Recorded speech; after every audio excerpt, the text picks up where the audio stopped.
an opportunity, if things are so dire, to get rid of the filibuster, use the nuclear option. Mm-hmm.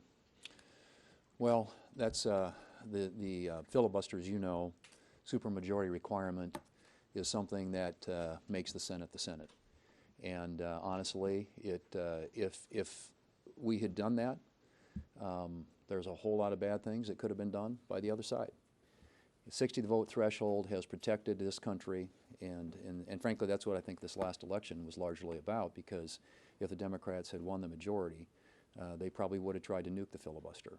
And then you'd have 4 new United States senators from Puerto Rico and the District of Columbia. You'd have a packed Supreme Court. You'd have abortion on demand, a whole bunch of things that were on that laundry list. They had about 6 or 7 things that they were going to do when they nuked the filibuster. And so the filibuster protects.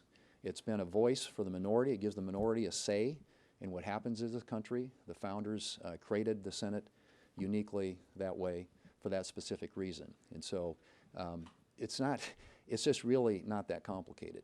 All it takes is a little backbone, a little courage on behalf of 5 Democrats to do what they have done and what we've done for decades when it comes to funding the government.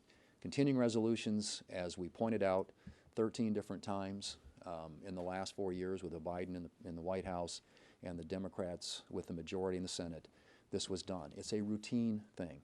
And it's just, this is outrageous what they are doing. And it is. They ought to be ashamed, because this just doesn't get done. You don't hijack the federal government to try and create $1.5 trillion in new spending, free health care for non-citizens, and you can go right down the list. I mean, this isn't even realistic. I mean, they're not serious people. And it's time they came to their senses and did the right thing for the American people. Are you feeling any pressure on the filibuster?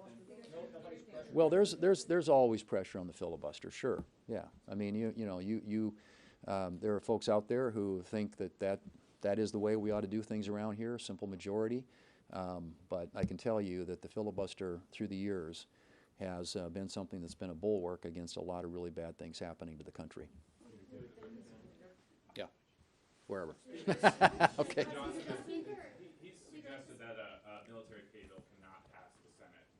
Is that your understanding? Do you think a military pay bill would be blocked by Democrats? Well, there's a military pay bill right here.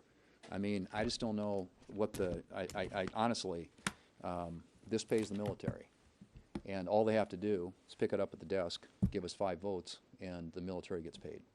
Leader, do you know whether Trump is going to try to move money around to pay the troops, and do you think that is something he should be doing? I suspect that they're probably going to be, pretty soon. They're going to have to do some things.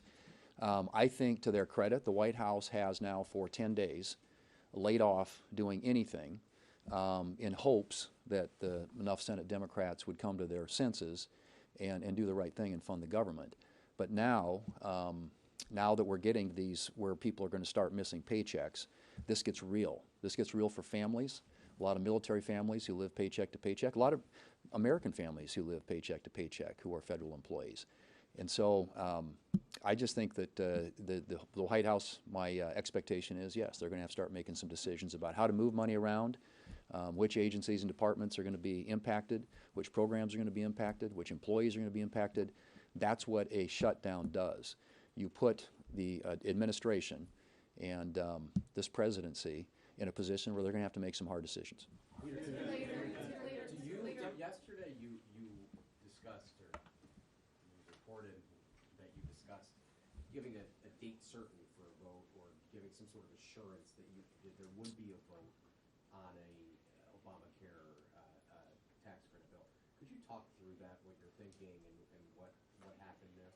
Well, I mean, I think that the Democrats, there are some Democrats who I think are reasonable enough to know this is not a sustainable position for them, who are looking for a way to get something in this conversation that would enable them to have the issue that they say they care about here addressed. And I've said all along, I'm open to that. I think the speakers expressed that we get the government opened up again, and we're willing to have that conversation.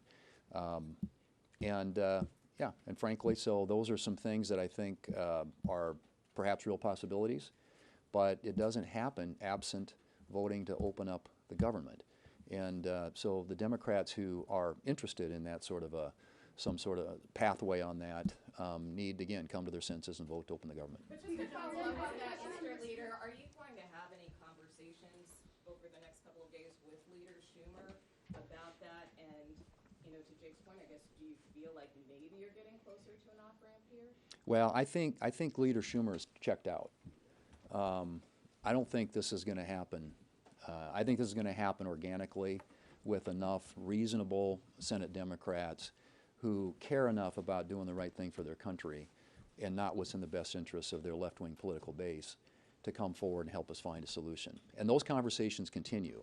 But, you know, the insistence of the Democrat leadership on their you know, plan or nothing else is, I mean, I don't know how do you even come forward with a proposal that has $1.5 trillion in new spending, wipes out everything that we did last summer with the reconciliation bill, including the $50 billion that goes to rural hospitals, and wipes out all the provisions that banned free health care to non-citizens.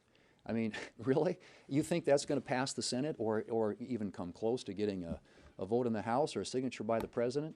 What they're talking about is unserious. It's been unserious from the very beginning.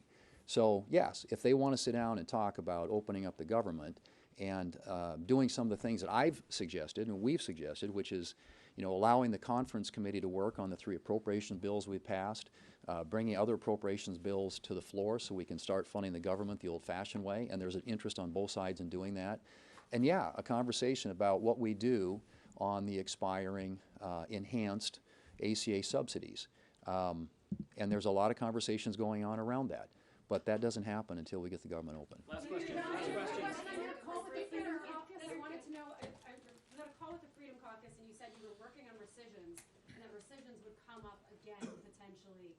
Rescissions is something that the Democrats have said is a reason that perhaps there's a lack of trust. Can you both address the question of trust with the Democrats, as well as what rescissions are you talking about? Let's talk about trust. Who's in good faith? We sent over this clean document. We didn't load it up with any partisan priorities because we're not playing games here. We wanted to keep the lights on so that we can continue the appropriations process to spend the taxpayers' money more responsibly. I did a conference call within the last hour with the House Freedom Caucus and a lot of journalists, and one of the questions was, are you all concerned about the national debt? You're darn right we are. The Republicans are. The Democrats don't seem to care. We crossed the $37 trillion threshold. It is not a sustainable situation. It took us a long time as a nation to get into this financial hole, and we are doing everything we can in every possible way to get us back to sound fiscal responsibility. And what does that include? Well, not only an infusion of pro-growth policies like we implemented with the One Big Beautiful Bill, the Working Families Tax Cut package, so many things that are going to help the economy short-term and long-term. But also, we have to reduce spending. We have to. The government spends too much. It's too large. It does too many things. It does almost nothing well. As Reagan used to remind us, government is not the solution to the problem. Government is the problem. And so are we in favor of reducing spending? Yes. That we're trying to do that in a responsible manner. The reconciliation package that we passed saves $1.6 trillion of taxpayer funds. We eliminated fraud, waste, and abuse. We worked towards efficiency to get the government working better for the people. We're proud of that. There's no legislative body in the history of planet Earth that's ever saved $1.6 trillion or anything close to that. But it's the first of many steps. So we have to appropriate at lower, more responsible levels, not in a way that disenfranchises or hurts any American that relies upon vital services, but in a way that makes government work better for people. We're excited about that. A rescissions package is part of our process. I know the Democrats hate to cut spending in any way, in any form. But we are for that because we have to make government work better for people. If you look at the polling, the people's faith in the federal government is at an all-time low. Why? Because they don't see that it's being done well. And we are doggedly determined to get back to those principles. And so the Democrats are going to decry any limitation of spending. Watch them. Have you ever seen a Democrat ever want to reduce a federal program? Reduce the size or scope of government? No. They always want to spend more. We cannot afford to do that. We have to do it better. The Republican Party are the ones that are going to return us to fiscal sanity, and all of this is part of that. This simple CR is part of that.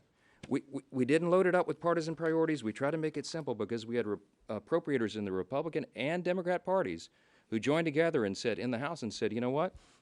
Give us 7 more weeks. Give us until November 21st.